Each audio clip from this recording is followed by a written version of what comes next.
Hello, my friends, and welcome back. Thank you very much for being with me again today. 7 topics for this video. 7 topics. I gotta cover a lot today because, again, beautiful day outside. We're gonna go to Lake Michigan for a little swim again.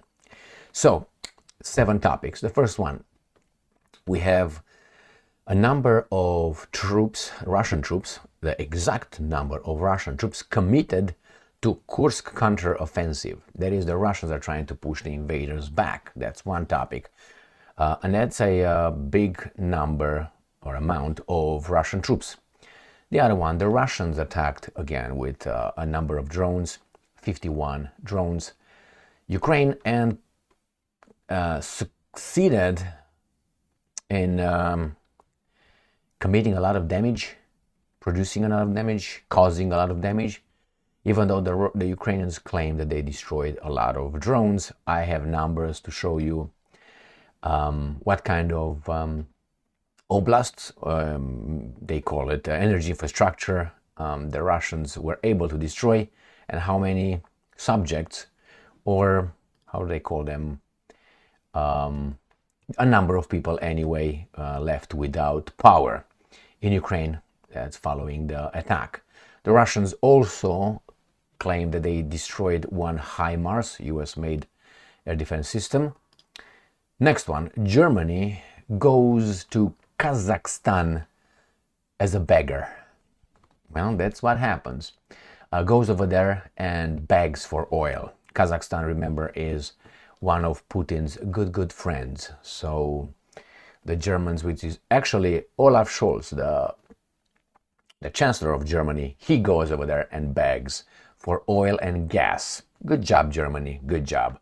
That means you need what? How do you call it? Lebensraum, living space. Well, you beg. Go ahead. Next one. Do you remember that time not long ago, maybe about a month and a half ago, maybe 2 months, when the Poles, together with the Ukrainians, started a new volunteer group in Poland? They say, well, this is for the people who choose to evacuate or leave Ukraine and are in Poland. If men want to go and fight as volunteers for Ukraine, you can form it right here in Poland, and you go over there and you destroy the Russians. Well, the problem is the volunteers are nowhere to be found. I'm going to tell you about that one too. I have two articles on this one. One coming from the Ukrainians themselves, and the other one coming from the evil Russians, telling us that nobody wants to join the volunteer, the Polish, Ukrainian, whatever volunteer group. And I have a suspicion why.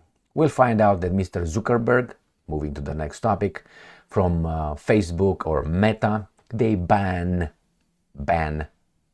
RT. And not only. So Russia today is going to be banned on their apps, on Facebook and whatever they have over there. Instagram, gone. Why? Because I'm going to just give you a preview here. This weasel right here, which is not that one, right there, this guy works and he cooperates with the US government and intelligence services. He is a Zelensky Stein, what doesn't matter, right here, just a preview of the garbage. Then we have the Russians' take on that and their answer to Mr. Zuckerberg banning Russia today. Then if you remember yesterday I made a video, and if you don't remember me making that particular video, then maybe you remember the piece of news about that attempted coup in Venezuela, according to the Venezuelans. So the legitimate government, as far as I know, of Maduro, because he got elected, I know, they claim yesterday that they thwarted an overthrow attempt of the government, and they said that it was a assassination plot, actually, and there was a Navy SEAL, U.S. Navy SEAL, involved together with the Czech and other people over there. Now, these guys, the American says, well, we deny everything. We never do this. CIA was never involved in South America with any, regime change. Well, we have here an article coming from the military.com where this guy, the Navy SEAL guy, is a Navy SEAL. So he's not a former Navy SEAL, according to the records released by the Americans themselves, and they want to kick him out. Well, if he failed, what do you want to do? So, these are the topics for today. Let's start with the first one and find out about the counteroffensive. I'm going to use a map as well. Right there, the war zone. All right, here you have it from the 16th of September 2024. 38,000 Russian troops committed to Kursk counteroffensive. Russia is stepping up its pressure on Ukrainian forces in the Kursk region after launching its counteroffensive there last week. It's now reported that as many as 38,000 Russian troops have been committed to the operation, while Ukrainian President Zelensky, because he's Ukrainian, has been forced to defend the incursion. Do you mean the invasion? Okay, which began in August against mounting criticism. Blah, blah, blah, blah, blah, blah. Right here. In the past, Zelensky has mentioned 100,000 Russian troops being required to fully repulse the incursion. Well, that means that you must be about 300,000 people over there. You know, the 3-to-1 ratio. The attacker usually loses 3 versus the defenders losing 1. Remember that ratio? If you don't, well, usually that's the basics. If you have comparable weapons, I'm not talking one comes with a automatic weapon and the other one defends with a knife. Ooh. Okay, so if the Russians needed 100,000, the other ones had 300,000. But hey, what do I know? So let's go to Kursk and see where that is. Here, this is the map of Ukraine. Obviously, Kursk is here. So this is where this thing, the invasion of Russia, occurred. We have Africa, the map of Africa, the incursion right here. I don't know, is that a sign or something, a message? So this is it. Now the Russians had a little incursion here, if you see it, in this area. The Ukrainians claim to also advancing. Now, obviously, they both are inclined to lie. Let's put it mildly. Why? Because it's a war. So let's see what the Russians did attacking last night. Today is the 17th of September, is it? Yeah, Tuesday, right? And see what the Russians did. According to Sputnik, let me put my goggles on, Russia hits energy infrastructure supporting Ukraine's military-industrial complex. This is 3 hours ago today. According to the Russian Defense Ministry, air defenses also shot down US-made HIMARS rocket and 36 drones over the past day. So it was not the system, it was the rocket. It's a singular. Russian forces carried out strikes on Ukraine's energy facilities that supply the military-industrial complex. Operational tactical aviation, unmanned aerial vehicles, missile forces, and artillery of the Russian armed forces have struck energy facilities that support the activities of Ukraine's military-industrial complex, as well as weapons, ammunition, and logistic storage sites, along with concentrations of enemy personnel and military equipment in 145 exactly areas.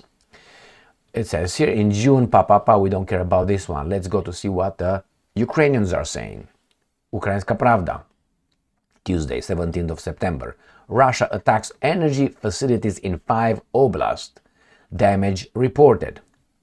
The Russians targeted, again, civilian infrastructure in Donetsk, Sumy, Kharkiv, Cherkasy, Chernihiv. So Cherkasy, Chernihiv, Kharkiv. All right, let's go to the map. Come on, baby doll, move. So Cherkasy over here, we got here Chernihiv, Sumy, Kharkiv. These are the areas affected. Where were we, baby? Oh, I think this is the one. And Sumy. So this is the northeast or east part of Ukraine, and Donetsk as well, which is obviously here, right here. So this is Zaporozhye. So all this area was attacked by the Russians. No more than Donetsk. So they didn't go to Zaporozhye and Kherson. All right, let's move on and see what they caused. Substations in Sumy Oblast were shut down during air raids. A missile and drone attack caused a fire at one substation, resulting in a power cut affecting over 281,000 consumers. That is consumers, not people. Because if you say people, that is more than that. A consumer is a household. Consumers in 601 settlements, 601 villages and towns and whatever they have, and industrial firms in 2 oblasts. Electricity has been partially restored. A substation, household consumers, and a mine were left without electricity due to attacks in Donetsk. In Cherkasy, an overhead power line was disconnected. In Chernihiv, overhead lines were disconnected. Additionally, in the southern region, equipment at the substation was switched off for technical reasons. And here is this. Russia targets energy infrastructure. Man, I'm dying here. 201,000 without electricity, without power after Shahed strikes. And this is basically the same piece of information, says critical infrastructure facilities. And they say by 2:26 a.m., power crews had restored electricity. Boom, good for you. Next one. Inhale some air. Jesus Christ, I'm dying here. So now we go to Germany. Germany wants trade with Kazakhstan, won't circumvent Russia sanctions, so he's not going to bother upset Al Capone, the big boss, Scholz says. And you know what he gives in return? Skilled workers. So the Kazakhstan is, I don't know if that's the way Kazakhstan, people of Kazakhstan will send their people to Germany to work for Germany while using Kazakhstan's energy. And once the Kazakhstanis, I don't know if that's how it's called, but people from Kazakhstan, the workers, come over there, they go nicely over there. It's about 13,000 Kazakh people from Kazakhstan in Germany at this moment, and about 300 will repatriate. That means the other ones will stay there as of now and enhance the diversity, cultural, beautiful world that the Germans need to be strong like us. You know, diversity is our strength. A lot of garbage. So let's move to see what this weasel is doing. Astana. Germany is interested in expanding trade with Kazakhstan while also ensuring such trade is not used to circumvent EU sanctions on Russia. That is, the Americans hinted sanctions.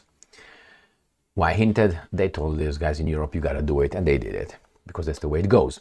Chancellor Olaf Scholz said, no, it's not going to be only Kazakhstan, there's 3 more regions over here, countries in the same region. I'm grateful, he's trusting these guys, he's doing everything right here. He is going to neighboring Kazakhstan or other,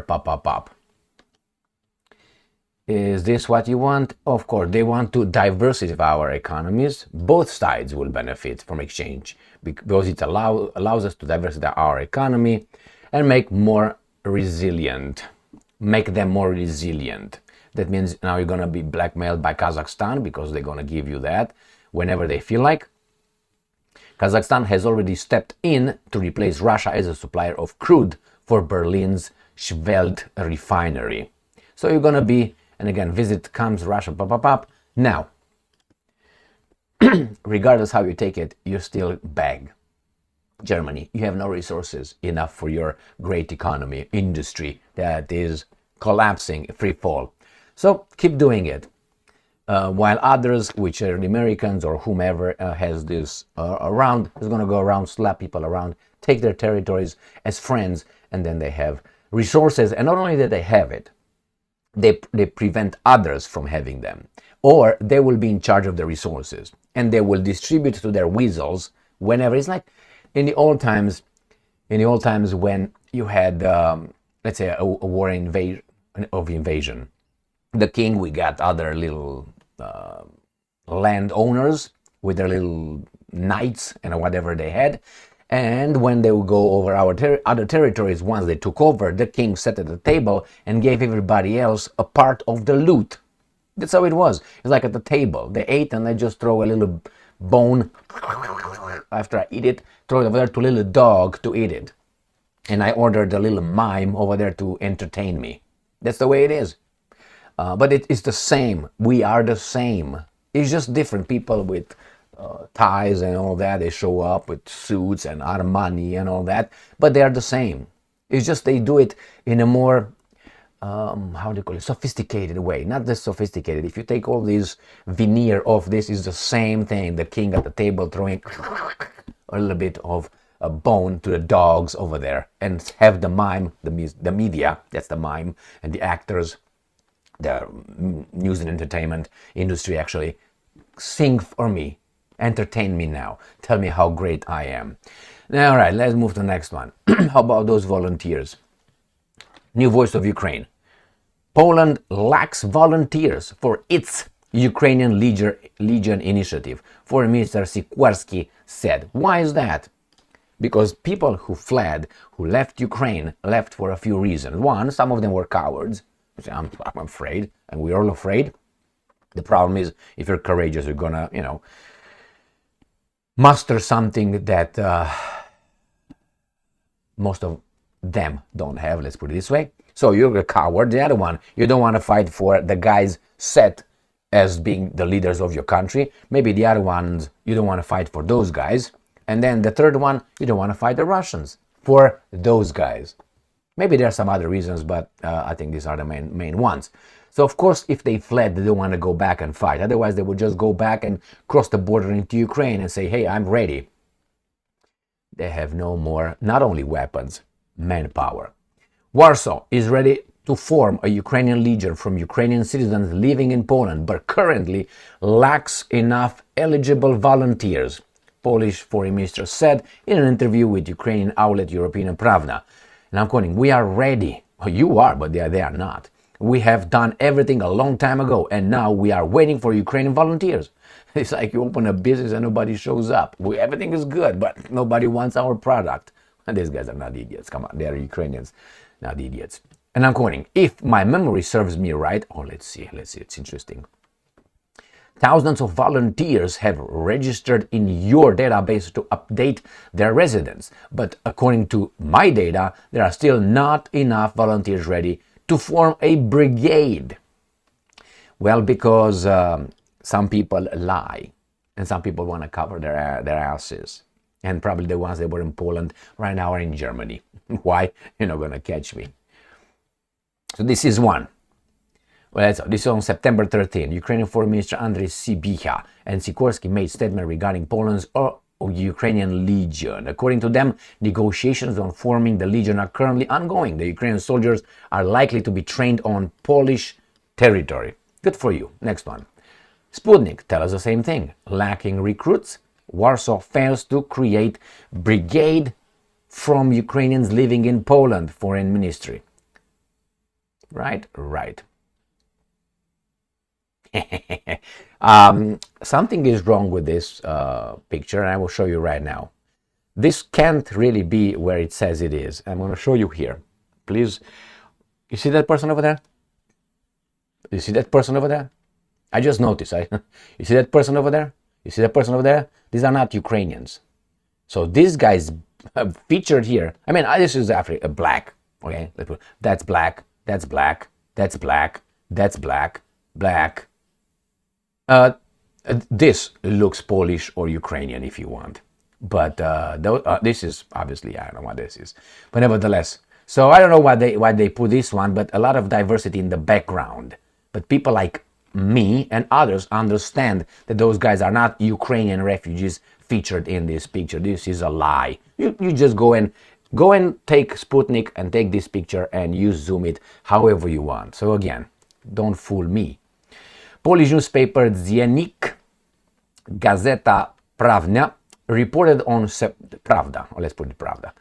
reported on September 9 that plans to create a Ukrainian Legion in Poland from among Ukrainian citizens living in the Republic were not being implemented within the time frame set by the parties. But this is Russians doing. Sputnik, what are you doing? Sputnik. All right, so we've been ready for some time. We are waiting for Ukrainian conscripts or volunteers. If my information is correct, this is something memory serves me well. Thousands have registered in your database to update their places of residence and make themselves theoretically available. But so far as I know, we don't yet have enough volunteers to make up a brigade. Alright, let's move to the next article. Opa, the badge.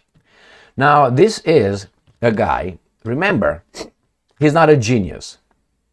There were many, like in any other endeavor or invention or new product, there are many working at it. You have to also be able to put it on the market, to find the right sponsors to push your product from being here to there. This is this guy. He got the right people for Facebook. Do you think that he was the only one thinking of Facebook with another baboon? Well, if you think so, go around the block a few times, or at least halfway, and you're going to realize that's not how it works.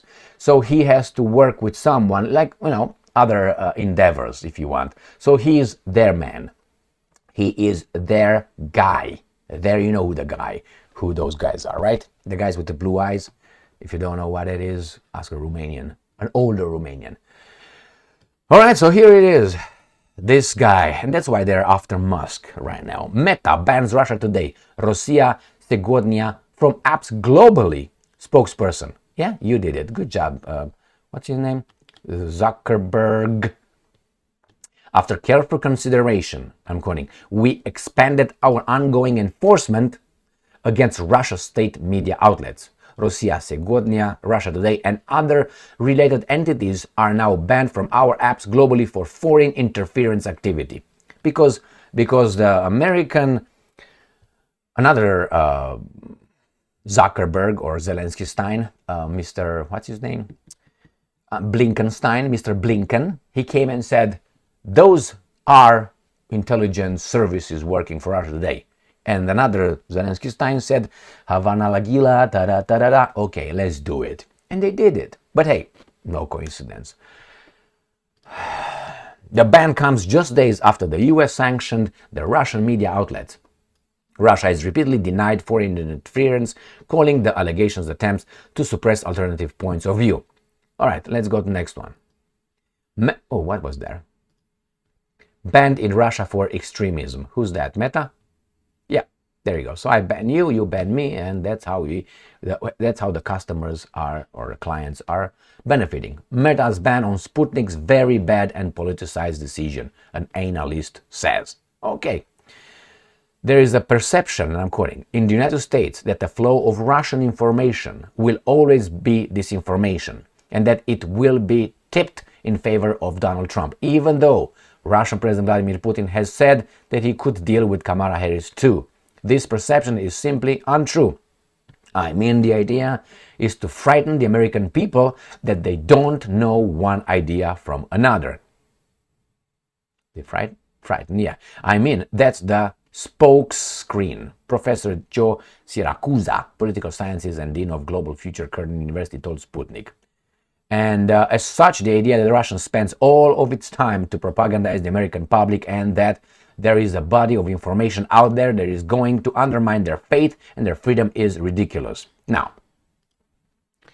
I think that these media outlets are obviously working with the bosses, like as in America, CNN, these guys, MSNBC, Fox News, would not operate without being allowed to operate. The same with Elon Musk. He's allowed still to operate. The same with Russia Today and Sputnik, although these guys, if you think that they are independent, again, they're one with halfway around the block, it's valid. I don't think so. These guys are deep inside of this. And remember, in the United States, at least we have the Operation Mockingbird. What do you want? 60s, 70s, 80s, 90s, whenever they infiltrated the intelligence services. Why? You can't let these guys tell us the truth. Are you crazy? No, we have to control it, and they have to control it. So yeah, the Americans are telling something that is true to a certain extent, but they hide their garbage. They all do it. They all do it. If you think little media that doesn't have, traction, or is not read by, they are possibly independent. But then they will get infiltrated. Otherwise, you don't operate. Look at the guys in Telegram, Durov in Telegram. Why do you think he's right now arrested? Because he refused to cooperate, be part of it, and he was too big already. And that's why when I look at Elon Musk, I don't know. But he either gets arrested or he's going to understand that he needs to. It's just a little, and they are getting him. They are getting him in the process of getting Musk. You'll see that. So yeah, they banned this one, and the Americans, I mean, out of everybody else, oh yeah, those guys want to interfere in our elections. You guys, through your CIA, overthrew governments all over the place on this planet, and you are the ones you interfere. But you got the lobby, interfering every day with your politicians, paying money to destroy that one, to get them. Oh, there's democracy. That's bribery. It's bribery. But anyway, you support whomever you want. But I can't support. I go and give him $50, hard-earned money, and you have a lobby that's going to go and invest $12 million. How in the fuck am I supposed to win against that guy? And it's only one entity. Oh, formed on whosever money. My friends, let's don't get full retard here. At least halfway.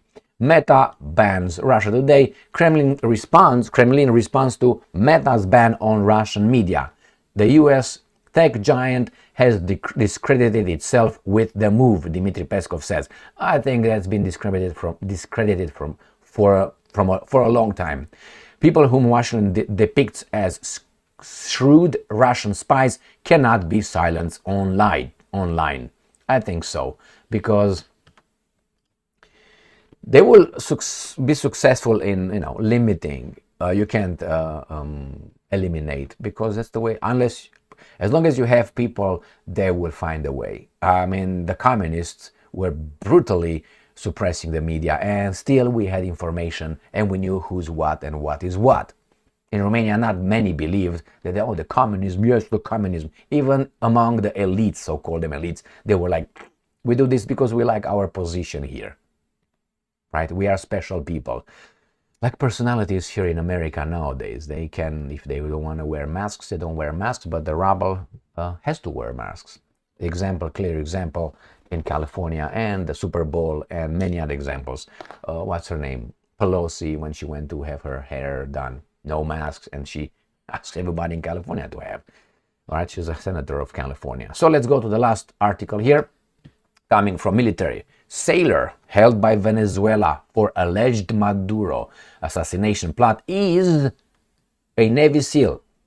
Was, because I said, well, maybe is considered forever, but semantics here say that he is. Service records show. All right, look at this guy. All right, the Navy on Monday released the service details of a sailor who was detained by Venezuelan authorities at the end of August after a top official in the country alleged he was part of a plot to assassinate President Nicolas Maduro and overthrow his regime. Wilbert Joseph Castaneda, who had been held in Venezuela for more than 2 weeks, is a petty officer. That is present tense, right? Is a petty officer, first class, and a Navy SEAL who has been in the service since 2007. So he has been. This present tense continues. That's what it is. So that means he has been doing this. He has been in that. Let's put it this way. He has been since here is right now. He started somewhere, which is 2007, and he's doing it right now. According to the records provided by the Navy, a U.S. official had earlier confirmed that an enlisted sailor was detained late last month as the country is embroiled in disputed election that Maduro claims to have won. The Associated Press reported the Venezuela Interior Minister identified Castaneda as one of 3 Americans, as well as 2 Spanish and 1 Czech citizen, who were arrested as part of alleged assassination plot. Now, Camelo claimed that all 6 were part of CIA-led plot overthrow the Venezuelan government. You can go down and find out something else. All right, about this guy, and you find right here. In 2020, a former U.S. Green Beret, Jordan Goudreau, helped arm and train a group of around 300 Venezuelan army deserters in neighboring Colombia, who were then supposed to sneak into Venezuela and help ignite a rebellion against Maduro. The plan fell apart. Several combatants were killed by Venezuelan security forces, and two of Guaidó's U.S. Special Forces compatriots were arrested by the Maduro regime. Guaidó was arrested in July 2024, I saw that one, in New York on federal arms smuggling charges and is now awaiting trial. All right, so anyway, this is, do you think that he is, how should I put it, let me just go over. Do you think that those guys were organized by CIA or whomever to overthrow the government?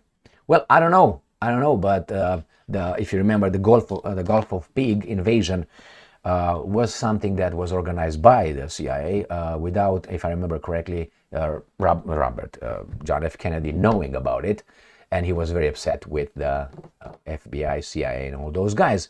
And then Oswald used the supposedly anyway, but the same guys keep the record sealed. Go figure. So the system has to cover it for itself, otherwise even the baboons will wake up from their daily flea eating session and so on. Yeah, I don't know. Where's a smoke, there's a fire, and if I were to get the US record on overthrowing governments and all this thing happening over there in America, oh, we denied, we didn't do it, I give it just by no evidence, just by historical pattern and by the name and confirming he is a Navy SEAL with the other guys, I give it, I don't know, 98% certainty. I don't have evidence, just historical evidence.